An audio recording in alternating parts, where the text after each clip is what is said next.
你那些师叔师伯，那些同辈的兄弟们，他们也不会袖手旁观。只要你遇到解决不了的困难了，就算你不说，他们也会过来帮你。你在我药王谷里生活了20年，以为那些兄弟姐妹都是无情的吗？不说手足情，就是有情，足够深厚了吧？真正的朋友，在对方遇到困难时，会不伸出援手。龙庭不敢说话，他一直不想动用施工师傅留给他的人脉势力。大家也分散全球，联系他们容易，但他们赶过来难。他也说过，报仇是他的个人恩怨，不想连累身边的人。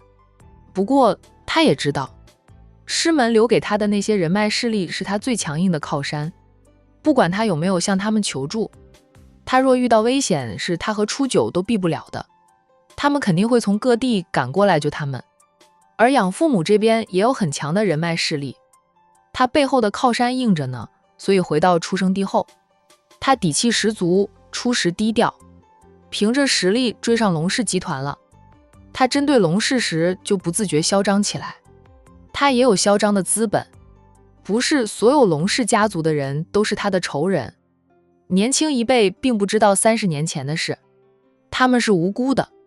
30年前也有人没有参与，毫不知情的。在 H 市这几年，龙庭早就摸清楚了，谁是他的仇人，谁是无辜的，谁是知情却没有阻止悲剧发生的。等他接管龙氏家族后，他会进行一次彻底的清算，仇人肯定是送进去，让法律来惩罚他们。他不会为了那些人渣弄脏自己的双手。我和你妈这次过来，主要是冲着你和初九俩来的，都老大不小了，不能再拖下去。你不懂追妻，我们俩给你当爱情顾问，参谋参谋。龙庭哭笑不得，穆晴轻拍一下他的手臂，你这是什么表情？不相信我们能帮上忙？不是，妈，我是觉得我自己的事，让我自己处理吧，我都30好几了，又不是3岁小孩，哪能事事依赖你们帮忙？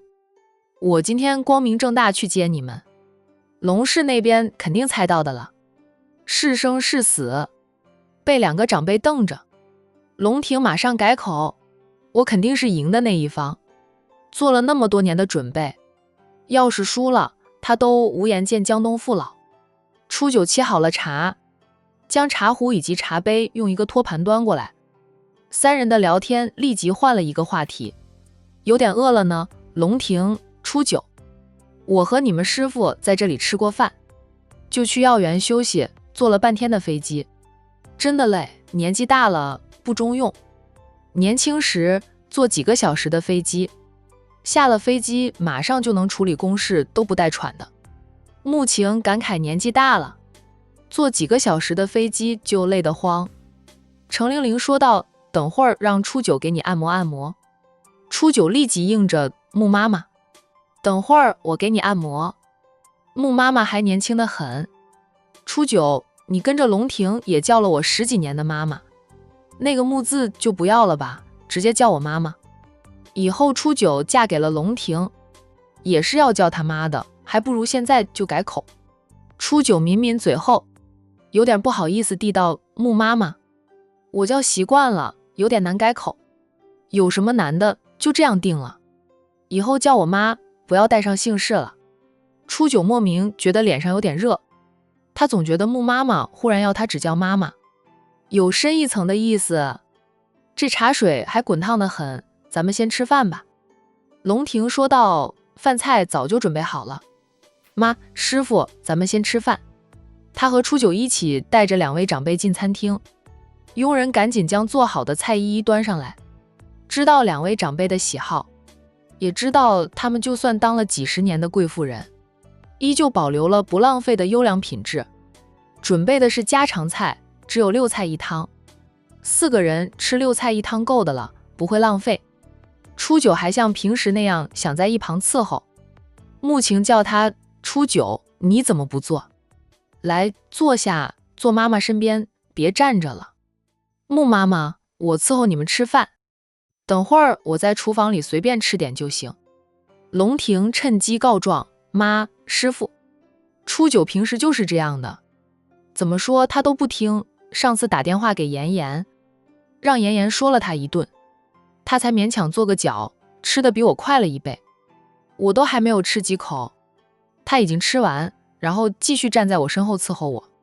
说了，在家里他就是我的家人，说无数遍他都听不进去的，坚持着保镖、佣人以及管家的本质。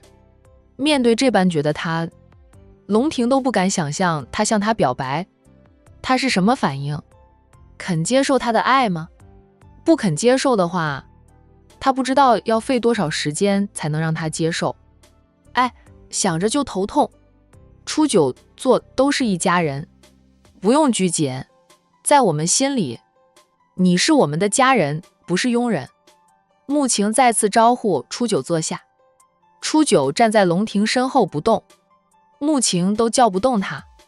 程玲玲自顾自地盛了一碗汤，喝了一口后觉得味道不错，便又喝了几口，这才放下汤碗，对初九说道：初九，我数3声，你还站在那里的话，师傅给你下种药，让你以后只能躺在床上，什么都做不了。1、2，程玲玲才数到2，初九就赶紧就近地坐在了龙庭的身边。穆妈妈，我给你盛碗汤。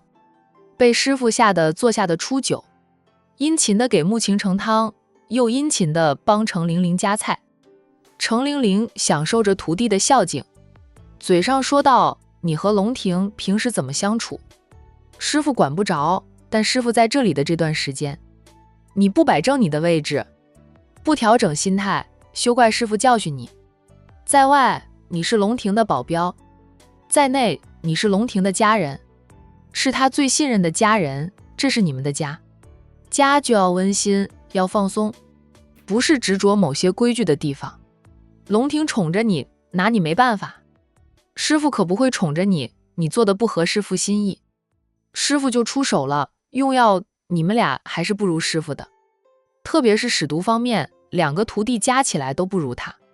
初九难得挤出讨好的笑容，师傅，我改，我会改的，你可千万别拿我开刀。他是见过程玲玲整人手段的。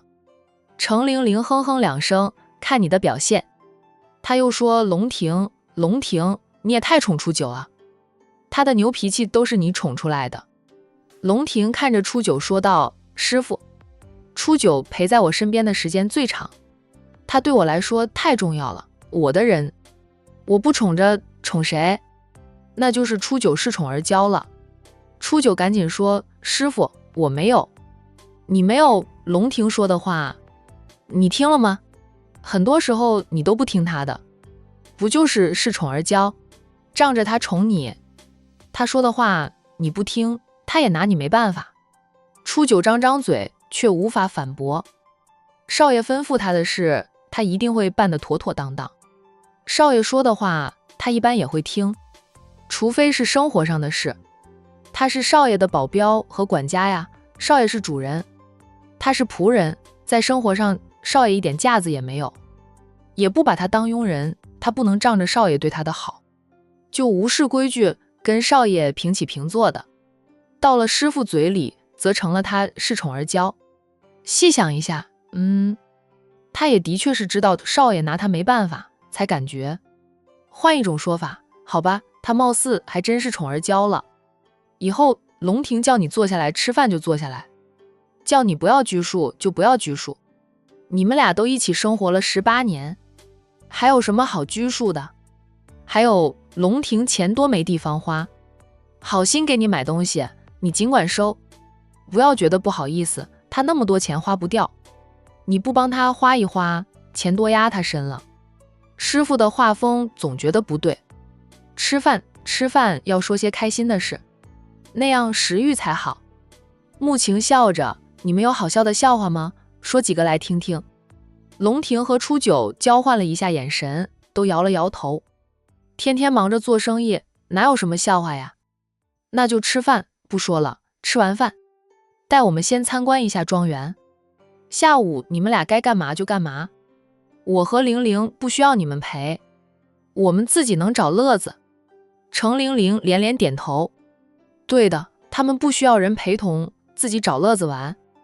吃完饭后，龙庭和初九陪着2位长辈逛了一圈庄园，最后送他们回到药园，里面种满了各种草药。程玲玲一进去就各种点评，指出龙庭种植的方法不太对，种的药草才会不如他的。龙庭虚心受教，师傅指点他的时间其实并不长，很多时候他都是跟着师公，师公走了，师傅才抽空教导指点他和初九。但师傅很忙，经常到处飞，给不同的病人治病做手术，教他的时间就少了。他和初九只能通过师公留下来的医书自学，然后拿兄弟姐妹们练练手，试试药。实习经验就是这样来的。又1个小时后，龙庭和初九总算被师傅赶走了。程玲玲回屋里，穆晴已经自己挑了一间房，在床上躺着，正在给叶君博发语音信息。见他进来，穆晴坐起来问他，教完徒弟了？惭愧啊，我这个当师傅的真正教他的时间不算长。程玲玲在他床沿边上坐下，给大哥发信息。我还没有给君琴发信息呢，不知道他还闹不闹，像个孩子似的。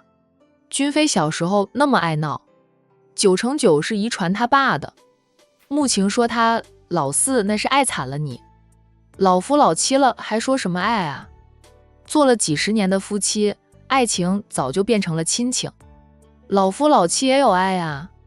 我们家君伯天天下班回到家，都会对我说老婆我爱你。程玲玲军琴学不到他大哥1成，他很少说老婆我爱你，他说的最多的就是你去哪里，我要跟着去，你不能把我一个人丢在家里带娃，娃是我们2个人的，你要负1半责任，你敢自己潇洒去，咱俩同归于尽。穆晴扑哧的笑。